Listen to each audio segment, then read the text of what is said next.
start the show with Anthony Gordon's winning goal for Newcastle against Arsenal. Whoa! Okay, Matt, on-field decision. Whoa, whoa, whoa, whoa! Let me talk to the VAR. Give me space. Matt, on-field, give me space. Matt, on-field decision is goal. The ask on the pitch is for ball out, play on the goal line. Yep, confirm. Confirm, Stuart. Checking on-field decision of goal. Okay, so I'm going to need to check. I've cleared that one. Yep, I've cleared that one. Yeah. So I'm interested in. I might need to go GLT, mate. Have you got a GLT camera there? It's not going to be in there. We can go to this one. Okay. Yep, that's fine. I'll come back to you. And Bertie, normal contact on the challenge on the back post. Okay. So I want to stop it there. I want to say good morning. I want to say good afternoon, good evening, wherever you are in the world. Hit the like button. Please don't forget to do that. I know you get engrossed in the videos, but hit them. Turn on bell notifications as well. So it's taken a few weeks, but the VAR has been released for Newcastle's all-important winning goal against Arsenal. And I've seen a lot of reactions to say, well, I think VAR got it right, actually. Listening to VAR on this particular individual incident, I think it's correct. We've seen Michael Owen explode, which we're going to go into. And we've seen, again, a lack of challenge about the one area that fans are complaining about, but the mainstream media consistently ignores, which is consistency. And just go back to what we heard just before I pause the video there. Obviously, I can't show the actual footage because there'll be copyrights, but we've got some screenshots. But take a little listen to this and hear what he says. GLT, mate. Have you got a GLT camera there? It's not going to be in there. We can go to this one. Okay. Yep, that's fine.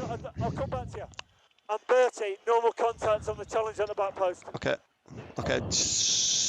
So the on-field referee has said normal contact on the back post. So on-field decision was no foul. And remember that because it's very, very important when we come back to this later on in this video. So we'll roll it forward a little bit here. And it will come back into play in a few moments' time. Okay. I'm now needing to check a potential foul on Gabriel. So have you got high behind for me, please? Yep. That's great. Just run that through a little.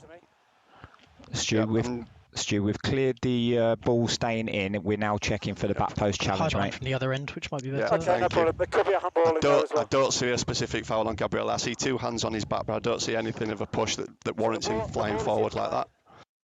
So I see two hands in his back, but I don't see anything that warrants a push of him flying forward like that. That's the analysis. And a lot of people online have said, oh, that makes perfect sense. So you're confirming you can see two hands in the back of his head, but you don't know if there's enough contact for Gabriel to fall forward the way he did.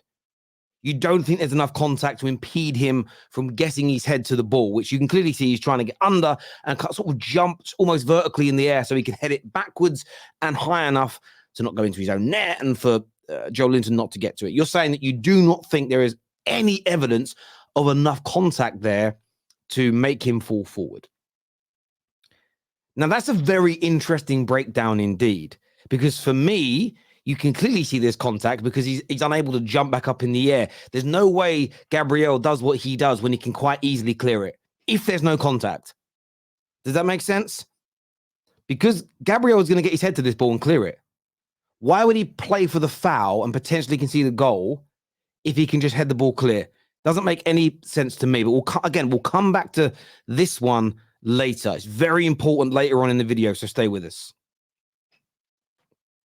And we'll play this forward again now, please, and see what else is being said. So no foul from them. Right, there's a potential, as Stuart said, there's a potential for handball, but it's not the goal scorer. No, it's not the goal scorer, and it's not deliberate from anywhere. So, Stuart, I need you to look at the screen for me, mate, please. Yeah, so I'm seeing that the ball comes off Joe Linton with no specific foul there. No specific foul. And what's really interesting for me about the way they word this is they look at the foul and the handball very, very quickly. And then again, that's important coming up later on in the video. Now, let's listen to what Howard Webb's got to say. Hi, Michael. It's good to be back to be able to talk through some of these big moments. And this was a big moment, an unusual situation with three aspects for the VAR to check whether or not the on-field decision of goal should be overturned. We see the ball getting very close to the goal line. Don't forget, we've got an assistant referee who's right in line. The ball hasn't got a lot of pace as it goes to the goal line.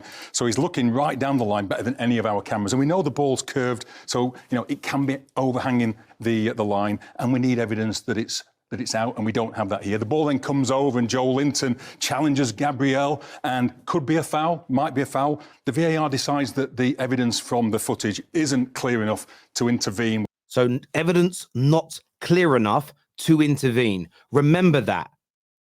Remember that, because in a vacuum, this decision has been argued. Arsenal's haters, Arsenal's detractors, and the mainstream media that's defending them, that's defending this decision, is saying, see, it's explained. It's not a clear and obvious error. How can it be overturned? It's minimalistic. There's not enough here to overturn it. With a recommendation for review for a clear error. I think the talk that we've seen after this situation, the opinion that it's split across a lot of analysis since the situation suggests that was a correct non-intervention because of the subjectivity. And then one of those unusual situations. Subjectivity. Remember that? Well, I'm making a note of it myself. Subjectivity. Remember the difference between subjectivity and objectivity.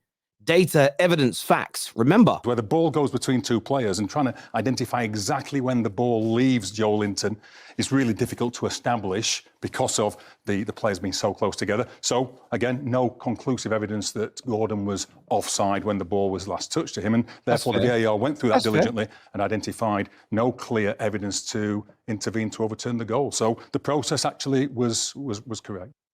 So he said the process is correct. No challenge after that, really, from Michael Owen at all. Very, very soft. But this is why I have an issue with it. And people think it's about defending Arsenal. It's not. It's nothing to do with Arsenal specifically, even though I think they've been done here. Based on the contact, based on the not enough evidence, based on the subjectivity. This is what's crazy about it for me. Last season, Ben White, one hand, not two, one hand on a goalkeeper. Just as they've made a point here. Okay, so they've made a point. One, he sees two arms on the back of Gabriel. In this case, you can see one arm of Ben White on the goalkeeper's arm. You can see it. Two, they said there is no significant clear evidence that there was enough force in the push from Gabriel on Gabriel to deem it as a foul. But where is the clear evidence here that Ben White is holding the goalkeeper tight enough to stop him from winning the ball? The answer is there is none. You fast forward, or you go backwards from this Newcastle case, but you fast forward from this Arsenal-Leicester game.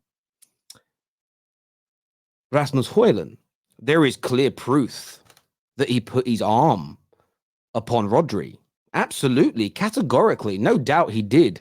Nobody is denying that fact. But to point two made by VAR and Howard Webb and Michael Owen and the mainstream media lapping it up, where is a conclusive evidence for the on-field decision, which was no penalty, no foul, not even seen, by the way. It was deemed as just a nothing coming together. Where is the evidence that there is enough force from Højlund holding on to Rodri to make him spin almost 360 degrees and fall to the floor? Where be that evidence? For me, is absolutely non-existent. There is none. Zero. And this is the problem football fans have got. All I've heard again in this video, and I'm making sure I make this statement so that PGMOL don't come for my video again. All I'm hearing is Arsenal and Man United have been cheated. Or at least one of them has here. One of them has been cheated. So either there isn't enough evidence in these little pulls, little tugs, little pushes for them to ever be overturned by VAR. So Ben White's goal last year should have stood. Should have stood.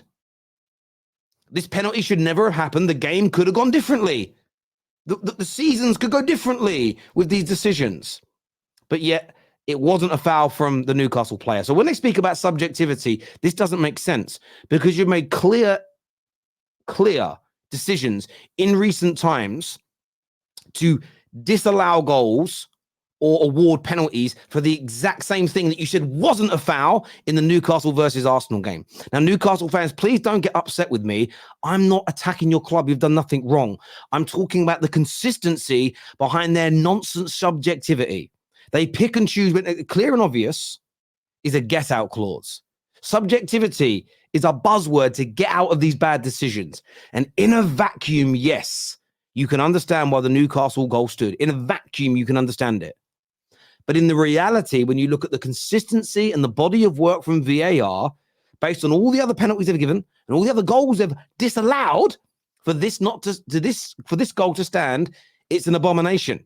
It really is. And then you get Michael Owen, a player who I respect deeply. Loved watching him as a kid. Loved it when he came to Man United and helped win us a Premier League title, and got to hold that trophy. The ex-Liverpool legend. After his show last night, because he has been criticised, Michael Owen, and I think he deserves it. The way I've just challenged, I'm a bit angry today. Maybe I wouldn't do it like this to Howard Webb's face, but I would present him with the evidence I just have done and said, hang on a minute. There was Saka the other day had a little nudge in somebody's back and it was given as a foul. But when it comes to VAR potentially overturning the Newcastle goal, there's no evidence there's any real force in the back. But yet Saka was given as a foul a week later.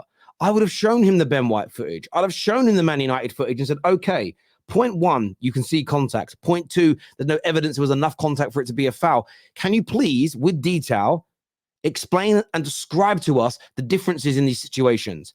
That detailed explanation, if they're being honest, if they're being transparent, if they know the decisions are correct, they would be able to educate us as football fans, as in Michael Owen's case, a television pundit and ex-pro, so we understand why these things are significantly different, why the end results are completely opposite and opposing one another. But instead, it's just brushed over. So of course, Michael Owen is being confronted. And he says, you're just scumbags, always have been. Trawl through a load of messages until you find a couple of negative ones and then create an article. Obviously, he's talking about the media here. He says, most people, though, thought the show was insightful and educational, which it ain't, which is our aim. And you know what I'd say, Michael? The people that were, I agree with you, are the people desperate to go laugh at Arsenal and say you're moaning over nothing. And what those people don't realize is their tribalism is damaging football. It truly, truly is damaging football. Because for me, you cannot give the Rodri penalty and then based on why they've said the Newcastle goal should stood, this cannot be a penalty. These two things cannot coexist, in my personal opinion, at the same time. And if fans just watch the show and within 5 minutes can think of these things, how are these professional TV companies that get access and the ability to interview not challenging them? And in my personal opinion, it's because they know they've made mistakes. It's why it takes them a couple of weeks to come out and speak. They get their scripted answers ready. They know they're not going to be overly challenged. And what they also know, and a bit of this is on us, the fans, they know that a big percentage of fans will lap it up because they want to banter each other with it. They want to use it as a tool to beat each other over the head with. And for me, all I've seen in this video is that whether it was Arsenal against Newcastle or Leicester, or whether it's Man United in this Man United versus City, they're just confirming again that we got cheated. And then when we say this, they get upset. That's all you're doing. And for me, the mainstream media defending them is an absolute abomination to this game. As I've said already, this isn't about defending Arsenal. It isn't about defending Man United per se. I've done the same thing this year for Liverpool. I'll do the same thing if it happens to Newcastle. I'll do the same thing if it happens to Man City. I really will. And by the way, I did earlier on this season. I went back and looked at a match reaction when, I forget his name now, the Wolves player who scored the winning goal against them this season scored. I said, that's wrong. He should have been sent off in this game. Defended them as well. But people forget this. Listen, I'm going to go, but Howard Webb, Michael Owen, PG, MOL, you man are in the mud. Big time. Hit the like button, subscribe, and I'll see you all again soon.